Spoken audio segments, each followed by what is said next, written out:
ये भारत मेरा छोटा नहीं था। कुछ हमारे अगुआ, हमारे समाज के अगुआ, उन लोगों ने छोटा कर दिया अपनी चतुर और चालाकी से। मैं गांव लखैचा का रहने वाला हूँ, जहाँ मैं प्राइमरी शिक्षा पास किया करखा गांव में, फिर मिडिल शिक्षा बरौली ऊसर पे, और वहीं मैं भैंस भी चराता था, मवेशी चराता था। मेरी माँ गाय पालने की शौकीन थी, भैंस पालने की शौकीन थी।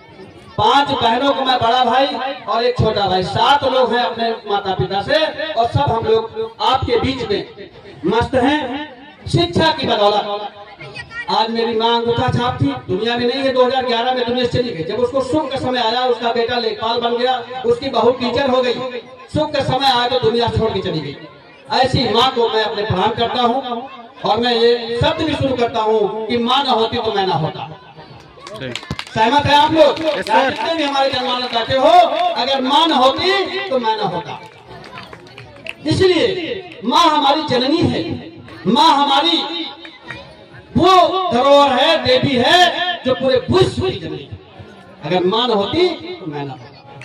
बहुत कम समय लूंगा, ज्यादा समय नहीं लूंगा, कभी मौका मिलेगा फिर बातें करेंगे। लेकिन बाबा साहब ने कहा था, आज भी वो देखिए हमारे बीच में वो जिंदा है, उनकी बदौलत ही अब यहाँ कोट पैंट चश्मा लगा करके हम आपके बीच में माइक पे संबोधित कर रहे हैं। वरना ये मोहना गांव है, क्या नाम है इसका? मोहना गांव। बड़े बड़े लोगों के गांव है, ऐसे ऐसे लोग हैं जिनकी मैं नाम नहीं लूंगा, कल्पना नहीं कर पाओगे आप लोग।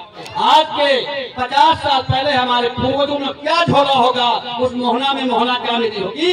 अभी बीच में बवाल हुआ, वो भी कथे, उसके बाद भंडारा हुआ, उसके बाद धरना हुई। लेकिन ये कथा देखिए, ये हमारे साथी युवा साथी आए कथा करने के लिए। और जिस दिन प्रत्येक गांव नहीं हमारी बहनें बैठी हैं, घरों में भगवान बुद्ध की पूजा करना शुरू कर दोगी, भगवान बुद्ध को भगवान मान लोगे। और ये महापुरुष हमारे हैं, ये देखिए सभी हमारे इस भारतवंशी महापुरुष है। इन पुरुषों की तस्वीरें घरों में लगा लोगे, अपने बच्चों को तस्वीरें दिखा दोगे, आपका बच्चा शिक्षित हो जाएगा, अब पेटवादी बन जाएगा, कलेक्टर बन जाएगा, डिप्टी कलेक्टर बन जाएगा, लेखपाल बन जाएगा, एडवोकेट बन जाएगा, इंजीनियर बन जाएगा।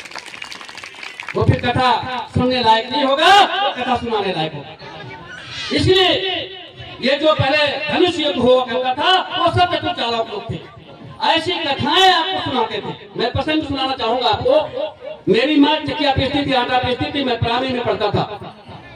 तो मेरी माँ एक सोहर गाती था कि राष्ट्रीय पक्षी में मैं बताऊंगा आपको कि लक्ष्मण लिहे बाना बाण और रामा मुरैना मारे, ये गाना मेरी माँ गाया करती थी।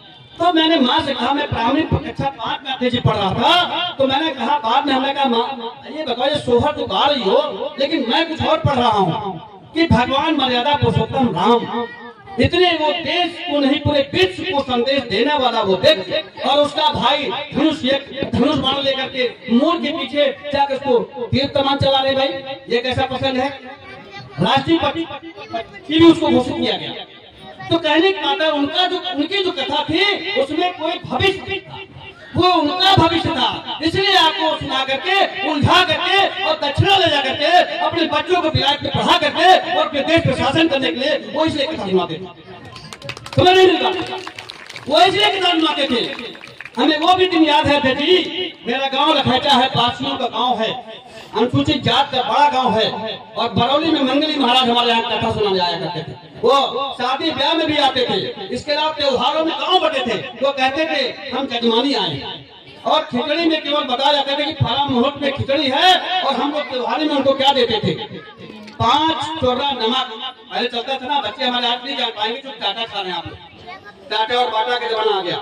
5 चोरा नमक देती, उसके नीचे उड़द या अरहर की दाल, उसके नीचे चावल की टोकरी, तो नुइया भी नहीं जाती तो उसमें, उसके नीचे आटा।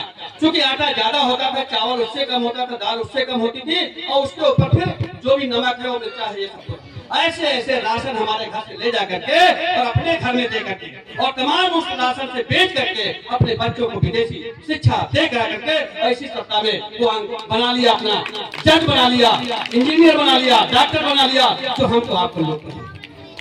आज इसी भारत में हम लोग हैं, सत्ता किसके हाथ में है? अगर वो सत्ता हमारे मौजूद हाथ होती तो सरकारी अस्पताल, सरकारी स्कूल आपके कहीं पढ़ करके इंजीनियर बन जाते हैं। आज किडनी खराब होती है, लीवर खराब होता है, तो सरकारी अस्पताल में दवा नहीं है, लेकिन प्राइवेट अस्पताल में जाते हो तो अपनी जमीन जायदाद बेच करके, अपनी बहनों की माओ के गहने बेच करके अपने बाप को बचाने का काम करते हो। ये हमारा भारत है। ये हमारी कथा सुनाने वाले लोग आज सत्ता में बैठे हैं। अब ज्यादा कुछ नहीं कहूंगा, तेजी भी सियासत में है, आप सब सियासत में हो, हम लोग कर्मचारी वर्ग हैं, वरना बर्खास्त कर दिया जाऊंगा और आपके बीच में बैठ करके हमको भी कथा सुनना पड़ेगा। मुझे बहुत कुछ आगे बातों में नहीं बोलना चाहता हूँ, देवराज जी भी साथ हमारा नहीं दे पाएंगे, बहुत लोग साथ नहीं दे पाओगे, लेकिन आपके आशीर्वाद में जिंदा, आपके सभी पूरे समाज के बदौलत में जिंदा हूँ बाराबंकी में। वरना मेरे साथियों ने, मेरे शुभचिंतकों ने मेरी आवाज को दबाने के लिए, मेरी हैसियत को मिटाने के लिए मेरे ऊपर, ये हमारी लायक बहन खड़ी है, गैंग रेप की धाराओं में मुझे मुलजमा जा गया, मेरे ऊपर दो भ्रष्टाचार के मुकदमे मेरे ऊपर लादे गए, मेरे ऊपर छिनीती और डकैती का केस लादा गया।